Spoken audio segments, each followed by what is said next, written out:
Good afternoon, I'm Masakho. So it is that time of the day when we give you an update on how far some of the stories we have been following for you throughout the course of the day have advanced. Here's your lunchtime update. Right, we've got our reporters on the ground following developments for us. Let's bring them in now. Slindelo Masikane is in Bloemfontein. Pule Letshwiti-Jones also in Bloemfontein. And Ronald Musinda is live for us in Gqeberha. Sli, let's start with you. Nandipha Makudumana and her co-accused appearing in the Bloemfontein Magistrates Court today. This for bail application proceedings. But we saw Makudumana being allowed to leave the courtroom and the magistrate saying her bail application has been reserved. Why is this exactly?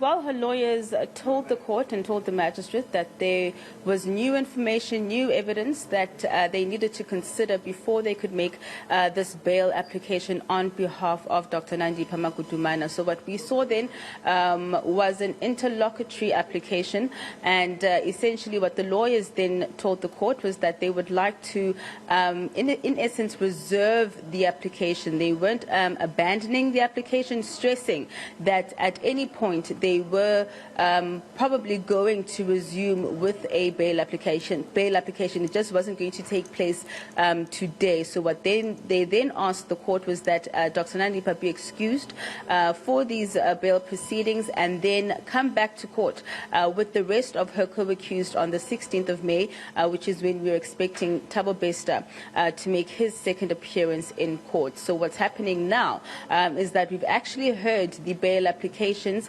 for those who are remaining in the dock. That is Sunuhe Matswara, that is Tieho Makotsa, Teboge Dipole, Mutenyana Masimula, as well as Anastasia Janssen. They have submitted affidavits in support of their applications, essentially telling the court the reasons why the interests of justice permits their release. What's interesting is that for accused number 3, that is Teboge Dipole, that's the CCTV technician, in his affidavit he actually revealed that he does have a previous conviction, a 2007 conviction of stock theft, and he had received a suspended sentence of 5 years. So I think it's going to be interesting how the state then proceeds in terms of its submissions, from what we understand, opposing the bail applications for the accused. We adjourned early in order to allow the state to go through these affidavits. So let's just take a listen then to what the lawyers for Dr. Nandipha had to say with regards to them reserving her right to apply for bail at a later stage. Accused number 4, because of the nature of the importance of that particular information, is also looking at the possibility of exploring other avenues of ventilating her rights outside this particular court by way of other processes, amongst others including applications.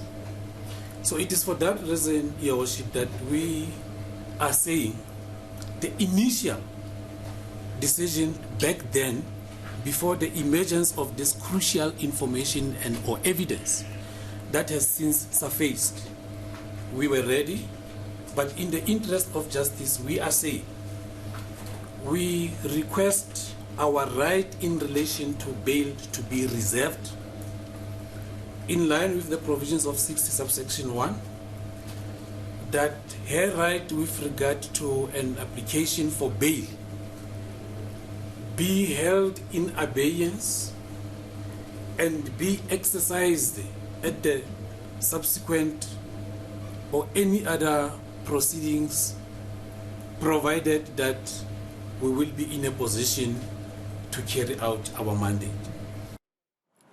And Pule, meanwhile, you've been outside speaking to various people there, but how have the families who've been affected by this entire saga been reacting?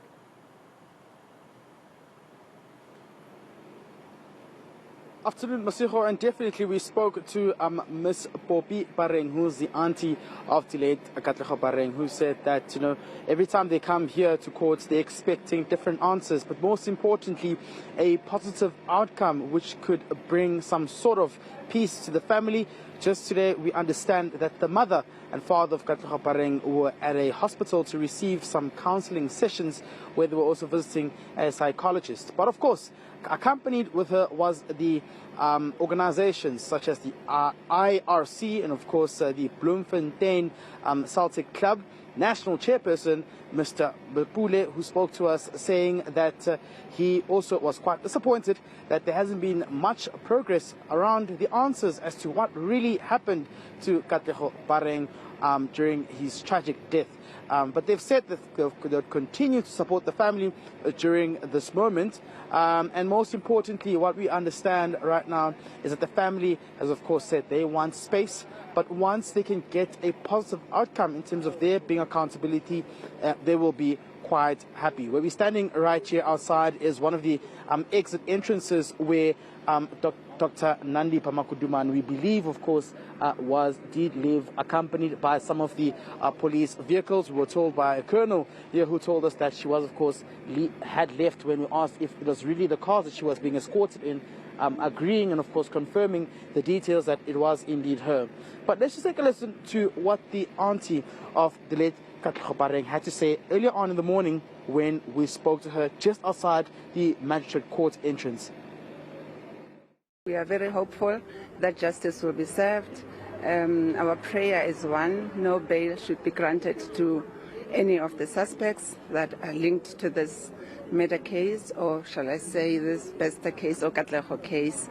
Yeah, we're hopeful that justice will be served. The only thing we are embarking on this journey, even after burial of Katlego, is that we're looking for answers. We're looking for answers. That's all we need at the moment. We need two things. We need answers. We need whoever is responsible to account and at least give us clarity and the motive and everything else that is needed or involved in this whole trial. And Ronald, community and SAPS members have come out in their numbers there in Gqeberha for the memorial service of a police officer who was killed with his own service pistol. But we know that there's been other cops who've been killed. But in the meantime, how have speakers been remembering the one who's being given a memorial service today? Good afternoon, Maseko. Well, the memorial service has got underway here in Motherwell in Gqeberha as dozens of people who knew Sergeant Mario Nel are here to remember him. Now, what we understand and what the events took place at Magistrates Court here in Motherwell is that Sergeant Nel was disarmed of his service pistol. He served the Motherwell Magistrates Court as a court orderly. He was disarmed and then he was shot and fatally wounded. What we also understand is that the suspect then ran away. He apparently hijacked a taxi where he forced his way in. There were many people inside the taxi. It was full of occupants, and then the police, they chased after this taxi, finally stopping the taxi in its tracks. What we were told as well is that the taxi driver had to swerve to try and stop this vehicle, as there were many other passengers' lives who were put at risk. This man has since been apprehended and has since appeared in court. But as you rightly mentioned, I mean, police, not only here in the eNCA, but also in South Africa, feel that they are under siege, as there's been 5 police officers who have been shot and killed over the past 7 days. And what we also know here in the province, just hours after Mario Nel's death, there was Wando Bunga, was a sergeant out in East London.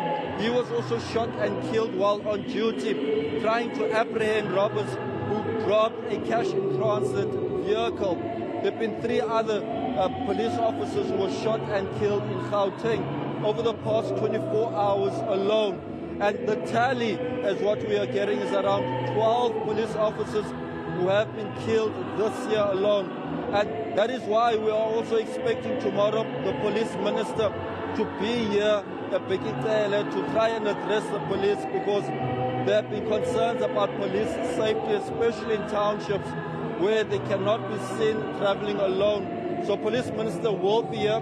We know that since the death of the 41-year-old, and now there have been counseling for those police officers here in Gqeberha. It's back to you. All right, that was your eNCA lunchtime update from all angles with reporters Ronald, Musinda, Pule, Letshwiti-Jones and Slindelo Masikane. Thank you very much, team.